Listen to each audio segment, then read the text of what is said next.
के blossom convent शिक्षणासोबत sports आणि मर्दानी खेळ ज्यामध्ये कराटे आणि लाठीकाठी हे सगळं, दानपट्टा, तलवार, भाला हे सगळं शिकवले जातात.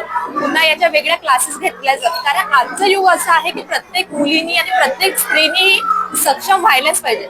अगोदरच्या काळात श्रीकृष्ण द्रौपदीला वाचवायला आला, पण यावेळेस अशी कंडिशन आहे की कोणीही कोणाला वाचवायला येणार नाही. त्या स्त्रीला स्वतः उभं राहावं लागेल आणि प्रत्येक संकटाला सामोरे जायला लागेल.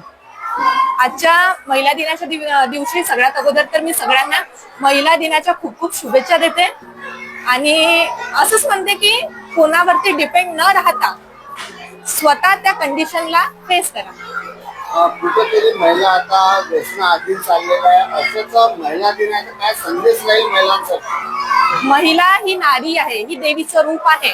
जसं आपण दुर्गा देवीला मानतो, ती एक शक्ती आहे, तसंच महिला पण ही शक्ती आहे. तर मी सगळ्या महिलांना एक विनंती करते की जी शक्ती तिच्यामध्ये आहे त्याला बाहेर काढावे, ना की या व्यसनाच्या आहारी जा. कॉन्व्हेंट ही शाळा अत्यंत सुंदर आहे. तसेच या शाळेत शिक्षणाबरोबरच खेळाचेही त्यांना शिक्षण दिले जाते. आज महिला दिवस आहे, अशा तुम्ही काय संदेश महिलांना द्याल?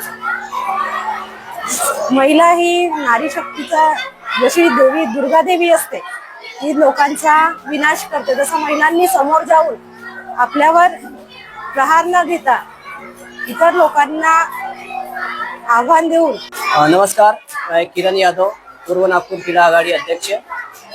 वुमेन्स कराटे कप टूर्नामेंट्स का आयोजन पूर्व नागपुर क्रीड़ा आघाड़ी समिति व वास्का सिकुकाई एसोसिएशन तथा अष्टुडा अखाड़ा मर्दानी अखाड़ा एसोसिएशन नागपुर के द्वारा यहाँ आयोजित किया गया है. एक भव्य स्वरूप में गर्ल्स ने यहाँ पार्टिसिपेट किया हुआ है.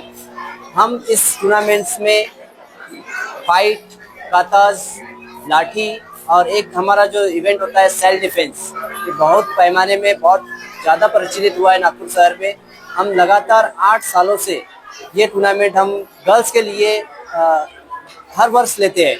तो एक अच्छा यहाँ रिस्पांस हमें मिला हुआ है और सभी का धन्यवाद अदा करता हूँ. जो भी हमारे गेस्ट आए हुए हैं, माननीय पूर्व नागपुर के आमदार कृष्णा जी खोपड़े, वैसे हमारे क्रीड़ा मनपा के क्रीड़ा अधिकारी पीयूष आंबुलकर सर, हमारे प्रभाग के नगर सेवक श्रीकांत आगलावे सर, इनका मैं तहे दिल से स्वागत करता हूं कि उन्होंने अपनी उपस्थिति यहाँ दर्ज की है. थैंक यू, धन्यवाद.